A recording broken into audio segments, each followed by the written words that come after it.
We are back with Kathy Ireland, author of the best-selling book, Real Solutions for Busy Moms and Dads Who Want to Find Out What Mom's Advice is All About from Kathy Ireland. Now, we were talking about the newspaper delivery, but that's obviously not your career choice.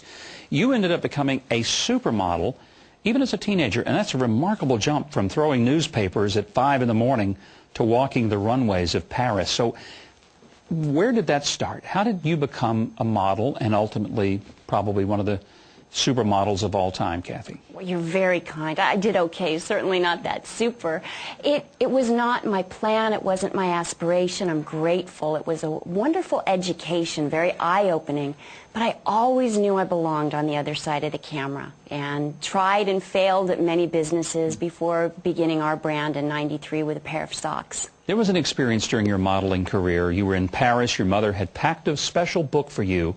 You're a teenager, away from home, modeling. Something happened late one night. What happened? My mom had become a Christian a year earlier. When I grew up, we never had a Bible in the house. The only time I saw one was at the doctor's office. Just kind of looked at the pictures, and some of them were scary. My mom packed a Bible, and it was out of jet lag and boredom and loneliness. I just picked it up. I was a rebellious teenager. I was questioning authority, wondering, well, what's really right? What's really wrong? Who really knows what the truth is?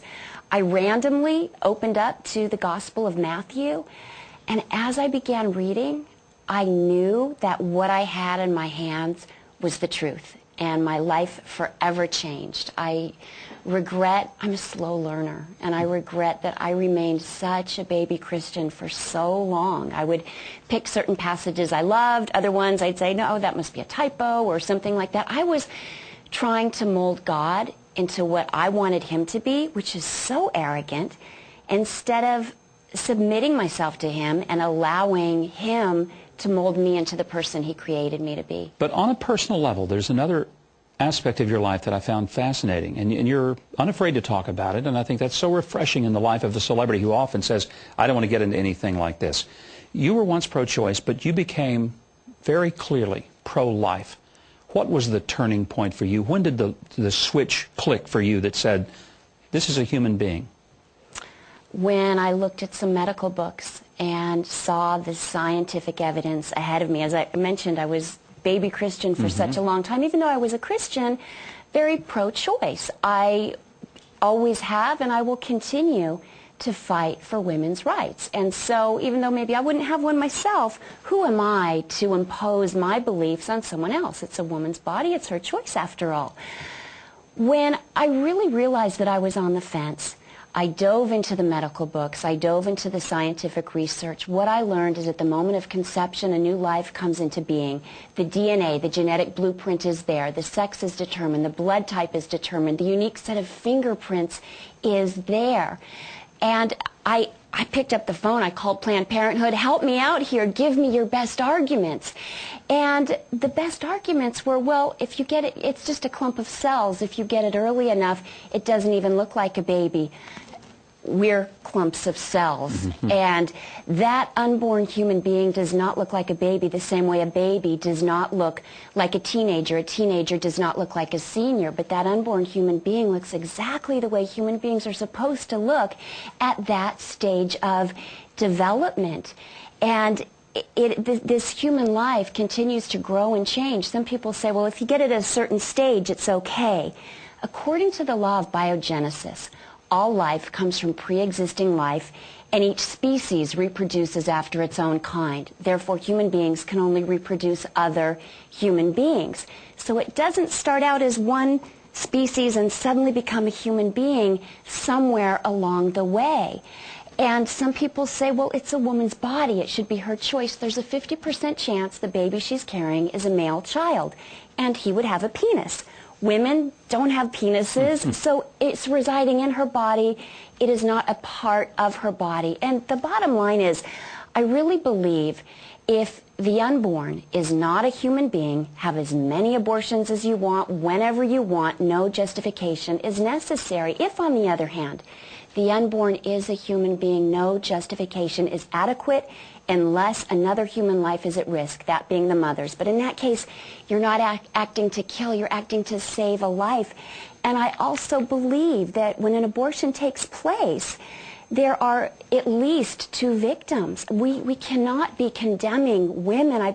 Women have been so hurt by this, and they're not given all the facts. And especially as Christians, we need to be so careful that we are not condemning her, because by doing that, we can turn her away from, oh, well, this person and their God, and they're being so unkind. I don't want to have anything to do with their God. And not only that, they'll tell 10 friends. So it's an issue we need to deal with love, but I believe we got to get politics out of it. We need to put this in the hands of science. Even if you don't share our faith, an atheist can know that it's wrong to take an innocent human life. That's why I don't mind imposing this on other people. And the science on that is clear, Kathy, and your explanation is maybe the clearest, the most effective that I've heard, not just from a person who is a celebrity, but from any person in politics or even from the pulpit. And I want to say thank you for the clarity with which you have brought about this topic. And yet, do you find that sometimes it hurts you, either with relationships, because people just don't want to hear that? Well, thank you for that. When we're talking about a human life, it's absolutely irrelevant.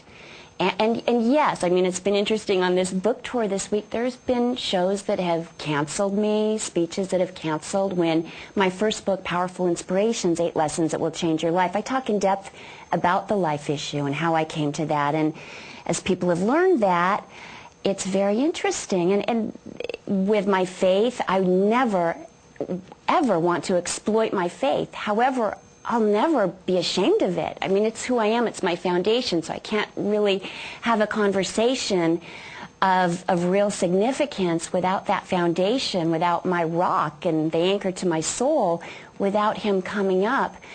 But it is interesting. There are people that don't want to hear about it, and that's okay. It's really okay. Well, if anyone ever cancels you again, would you just come on this show? Because I would love to have you anytime that you can ever be here. And I'm afraid we're going to run out of time. I wanted to encourage you to continue this fantastic, articulate voice that you have become. And what a refreshing thing it is to see somebody who is really, I think, had an amazing life. But, Kathy, in all the things that I've seen, the life as a model and even a business person, it's very clear from reading the book that you feel your greatest accomplishment is being the CEO of your household with those children. And you have 3 young children, Eric, Lily, and Chloe. Obviously, they are the joy of your life, and your husband, Greg, a doctor.